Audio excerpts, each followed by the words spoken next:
On a été sur le terrain, on a vu le fonctionnement du drone. Notre objectif, c'était de prendre les photos pour pouvoir mesurer une parcelle. Et maintenant, vous allez nous montrer à l'écran comment, dans la pratique, une fois que vous avez le résultat, vous pouvez exploiter ces résultats. Tout à fait. Donc le drone a fait son plan de vol automatique, on a pris des photos avec un recouvrement chacune de 80% en transversal et en latéral. On a récupéré donc les photos de la carte SD de l'appareil photo et on a récupéré les tags GPS, donc les coordonnées de chaque photo provenant de la mémoire du drone. Voilà par exemple le plan de vol ainsi réalisé. Donc les points rouges représentent des photos. Alors on voit que le vol est parfaitement rectiligne, où chaque point rouge est une photo sur le trajet du drone qui est ici signalisé en vert. Donc voilà toute cette zone qui a été survolée. Là on a à peu près 200 hectares. Pour réaliser ces 200 hectares-là, on a réalisé, en l'occurrence pour ce projet-là, 1349 photos. Donc on récupère les 1349 photos, les 1349 tags GPS, je les remets ensemble, ce qui nous permet de voir ces points rouges et de repositionner les photos correctement. Après, une fois que je lance le traitement du logiciel de photogrammétrie, lui, il va calibrer les photos et il va toutes les mosaïquer, il va les recoller les unes par rapport aux autres pour recréer, pour faire de ces 1349 photos une seule même et grande photo. Donc c'est ce résultat qu'on obtient par exemple, donc ça c'est la photo que j'ai réalisée avec que je recolle en plus sur un fond de carte Google Earth. Donc je peux vous montrer que là, c'est la photo actuelle. Si on ouvre Google Earth aujourd'hui, voilà la photo qu'on voit. Et voilà la photo que moi j'ai réalisée. On voit parfaitement, alors on voit comment évolue le terrain. Si on a pris la photo à un moment où il y a certaines cultures, on voit les couleurs de culture, bien sûr. Si on a pris la photo à un moment où il y a du bétail, on peut mesurer les têtes de bétail. Et effectivement, on a une photo complètement actuelle qu'on recolle pour repositionner en fait sur un fond de carte Google.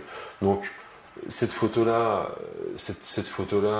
est d'une très bonne définition par rapport à Google Earth, vu qu'on est sur une définition à 2,5 cm au pixel, ce qui est une très grande définition, et ça nous permet de pouvoir mesurer des distances.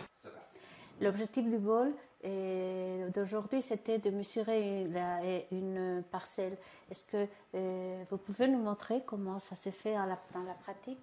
Alors tout à fait, donc on peut mesurer, une fois qu'on a l'image orthonormée, on peut mesurer une surface de manière très simple. Donc là, il suffit de zoomer, alors le cas échéant, sur une clôture, le bord d'une route ou une parcelle en fonction de la couleur de sa végétation. Donc là, par exemple, je décide de manière aléatoire de choisir cette parcelle-là. Donc cette surface verte que j'ai ainsi définie, assez facilement, je sais qu'elle a une surface assez précise de 73 144 mètres carrés. Donc pour la mesure de surface, on a un outil très précis. Est-ce que si au lieu de vouloir mesurer la surface, vous avez mentionné la culture qu'il y aurait sur la parcelle, on pourrait aussi voir l'évolution des différentes cultures pendant l'année ? Tout à fait. Alors, il faut prendre plusieurs prises de mesure, c'est-à-dire qu'il faudrait qu'on fasse plusieurs vols au fur et à mesure de l'année pour voir les différentes couleurs de culture, mais c'est tout à fait faisable. D'accord. Et si au lieu de mesurer et de voir des cultures, on voudrait compter des animaux sur le... Qu'est-ce qu'on devrait faire ? Alors de la même manière, comme derrière on obtient une orthomosaïque qui est très précise, où on peut zoomer assez fortement et avoir une définition qui est quand même très bonne sur une photo aérienne. On peut tout à fait utiliser derrière cette orthomosaïque, donc c'est une photo aérienne orthogonale, l'utiliser avec un logiciel de comptage automatique. On rentre dans ce logiciel automatique la forme et la couleur d'un bétail, d'un mouton, d'une vache, de ce qu'on veut. Et il y a des logiciels qui font ça très bien et qui permettent à plus de 97 ou 98% de fiabilité de donner un résultat comptable, de compter du bétail, effectivement. Ça veut dire que ça nous éviterait de devoir compter à la main. Exactement. D'accord. Et quel est l'avantage que vous voyez de l'utilisation du drone par rapport à d'autres outils, par rapport à d'autres technologies qui sont maintenant, on utilise maintenant? Alors, toujours dans le visible, on fait aussi de la photogrammétrie, donc c'est la capacité à faire de la 3D avec des photos orthogonales. Donc sur cette même vue, en deux dimensions, on peut tout à fait récupérer de la 3 dimensions qu'on réalise par aérotriangulation, c'est de la photogrammétrie classique, mais de la photogrammétrie qui est rendue accessible à des petites et moyennes surfaces. On dit moyenne surface 300-400 hectares, alors qu'avant c'était uniquement des missions avions qui coûtaient très cher. Donc là on est en 3D, ça veut dire aussi qu'on est parfaitement capable de mesurer un volume. Donc si je veux par exemple le volume de ce tas qu'on voit là, c'est très simple, je le sélectionne, je peux l'isoler et on voit que de manière assez précise, on a même les coulures dues aux intempéries, et de manière très précise on sélectionne le tas, et puis je peux vous dire qu'il fait exactement 66 893 mètres cubes en quelques clics. Que des photos, l'utilisation là qu'on en faisait avec des photos orthogonales, donc dirigées vers le sol. Maintenant, on peut imaginer déjà tout ce qu'on peut faire avec le même drone, mais avec l'appareil photo, parce que la nacelle est bien sûr orientable, donc on peut utiliser la nacelle pour aller inspecter des bâtiments, des éoliennes, des pylônes électriques, toutes sortes de structures. Donc ça c'est toujours avec un capteur qui voit dans le visible, donc un appareil photo standard, mais aussi sur le drone, parce que le drone c'est qu'un média et on peut dessus y mettre tous les capteurs qu'on souhaite à partir du moment où on reste dans un poids contenu. On peut y mettre une caméra thermique pour pouvoir faire des analyses thermiques de déperdition de chaleur sur des toitures. On peut y mettre des caméras multispectrales pour justement l'agriculture, déterminer le stress hydrique des plantes ou les besoins en azote, donc en engrais.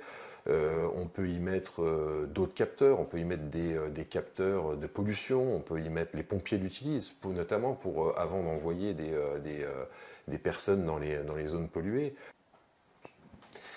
Donc oui, bien sûr, c'est complémentaire à des photos satellites. On n'est pas du tout sur les mêmes échelles. Un satellite va pouvoir traiter plusieurs milliers de kilomètres carrés en photographie en une fois, mais on est sur des budgets beaucoup plus élevés.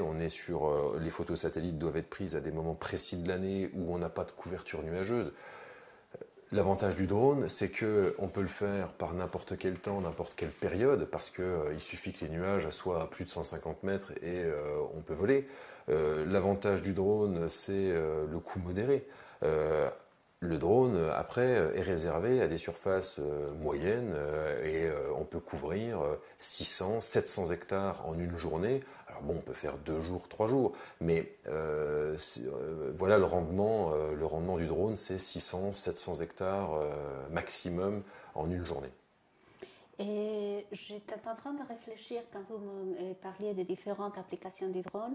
Par exemple, si on voudrait voir l'évolution dans les travaux dans un chantier ou j'imagine, des travaux de récupération d'une ville qui a souffert un tremblement de terre ou quelque chose comme ça, c'est facile à le faire. Ça veut dire il faudrait le faire. Il y a un moyen de poser les différentes photos et de voir... C'est tout à fait possible de voir l'évolution d'un chantier, de voir un chantier de construction qui se construit ou de faire la différence entre une ville construite avant et après s'il y a eu une tornade ou s'il y a eu une catastrophe naturelle. C'est tout à fait faisable, on fait des photos qui sont parfaitement superposables et aujourd'hui donc pour l'actuel on bénéficie de photos d'archives et il suffit qu'on refasse un vol juste après le passage d'un ouragan ou d'un cyclone et on peut effectivement voir très très facilement mise en œuvre simple, mise en œuvre rapide, coût modéré, le drone n'a vraiment que des avantages pour ce genre de choses. Et quelles sont les possibles applications du drone dans le suivi des infrastructures ou le contrôle des infrastructures dans les différents domaines? Par exemple, qu'est-ce qu'on peut faire par rapport à une route, par rapport à un pont, par rapport à un système de drainage Effectivement, pour les routes, l'expertise des ponts, les systèmes de drainage, le drone est tout à fait l'outil adéquat. Je redis encore, rapidité de mise en œuvre, rapidité d'exécution, précision. Tout ce qui... on arrive même aujourd'hui au niveau environnement à mesurer des bancs de méduses ou des bancs de poissons, à suivre les bancs de poissons grâce au drone. On arrive aussi à mesurer la prolifération des algues sous-marines grâce au drone. Donc il faut... on pourrait passer des heures à énumérer les multiples applications que le drone peut proposer. Il y a... À chaque capteur, il y a 100 applications possibles. Donc aujourd'hui, c'est quasiment infini le nombre d'applications qu'on pourrait trouver au drone. D'accord, alors, dans les cas de doute, il faut vraiment poser la question, est-ce que ça, on peut le faire avec un drone ou est-ce qu'on doit chercher une autre approche, n'est-ce pas? Alors, la conclusion serait que si on est dans le cadre d'un audit et on a la doute de si pour faire un travail concret, on peut utiliser l'approche drone, et c'est de poser la question et sinon de chercher quelque chose d'alternatif. Exactement, il faut nous consulter systématiquement. Dans le cadre de vos audits, on peut vous apporter, et des fois même quand vous ne l'imaginez pas. Donc il ne faut pas hésiter à nous demander, à des spécialistes drones de vous aider sur vos problématiques. D'accord, merci. Est-ce qu'il y a des restrictions pour l'utilisation des drones? Est-ce qu'il y a une réglementation qui est d'application? Alors oui, effectivement, il y a une réglementation qui est très importante, une réglementation alors européenne, mais je dirais plutôt que chaque pays a sa réglementation, et d'ailleurs cette réglementation, beaucoup de gens l'ignorent. C'est-à-dire que le drone, aujourd'hui, quelle que soit sa taille, c'est un engin volant qui est en vente libre, donc tout le monde peut l'acheter. Par contre, c'est comme si vous achetiez une voiture, derrière il faut des autorisations. Pourquoi? Parce qu'à partir du moment où on décolle d'une certaine hauteur, une dizaine de mètres, on est ce qu'on appelle dans l'espace aérien. Et cet espace aérien, eh bien, il y a une réglementation. Donc pour être sûr qu'on va se conformer à la réglementation, tous les pilotes de drones, mais qu'ils soient simples civils ou professionnels, on est obligé, en France en l'occurrence, de passer notre brevet de pilote ULM. La théorie, mais le brevet de pilote ULM quand même. Donc ça, c'est une obligation, et beaucoup de gens l'ignorent. Alors j'en profite, comme c'est bientôt les fêtes de fin d'année, c'est vrai qu'il y a fort à parier que cette année, le drone soit l'un des cadeaux les plus plébiscités qu'on va retrouver le plus régulièrement en dessous du sapin de Noël. Donc là, j'attire l'attention de chacun. Il est interdit d'aller au jardin public avec ses enfants et de filmer papy-mamie en train de se promener. On n'a pas le droit de le faire.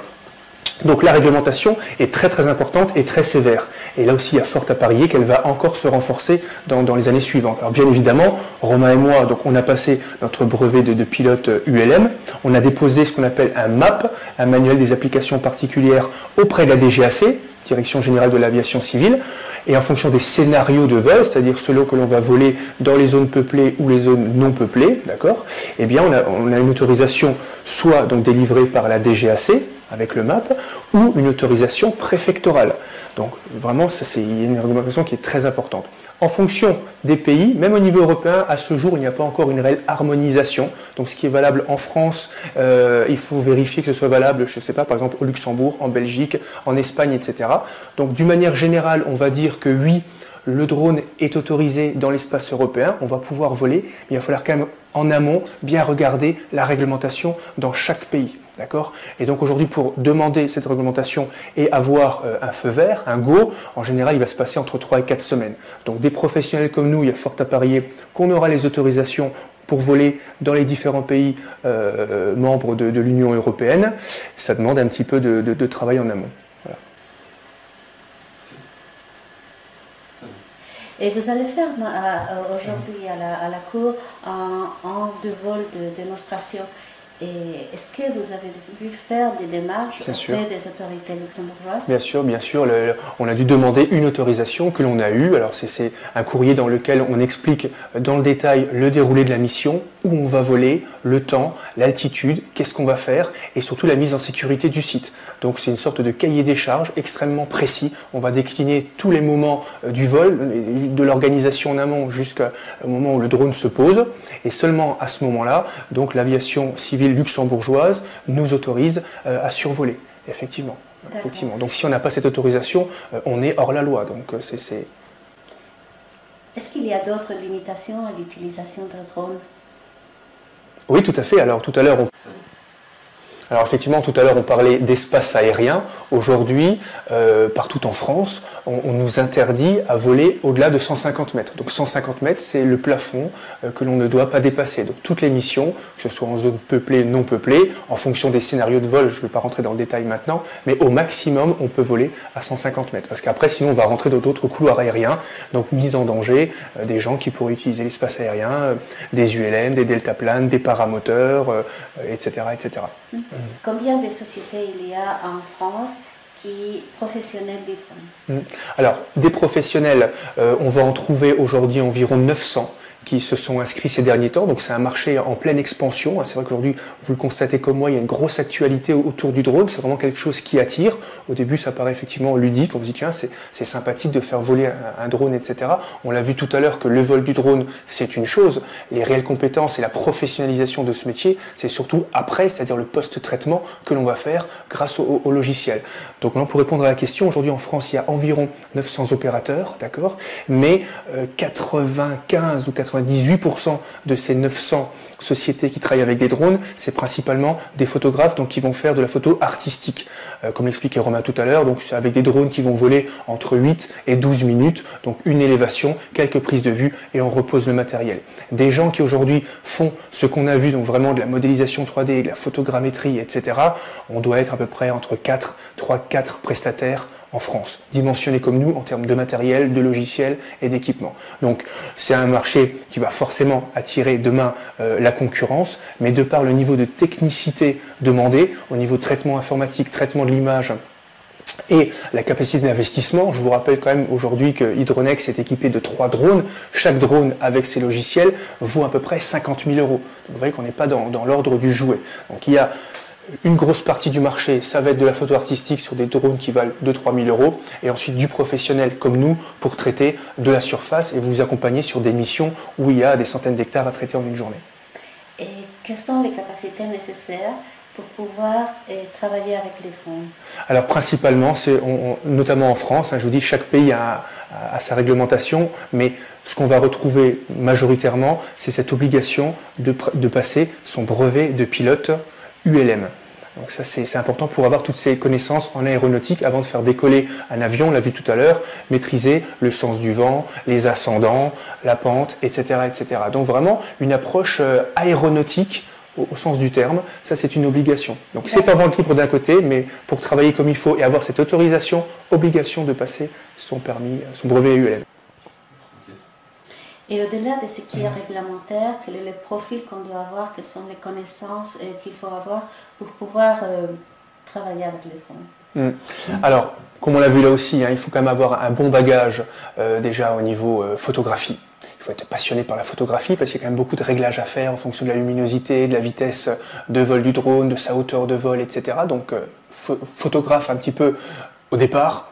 Également des bases en informatique. En informatique, on a des logiciels extraordinaires avec lesquels on peut faire plein de choses. Encore faut-il savoir les utiliser.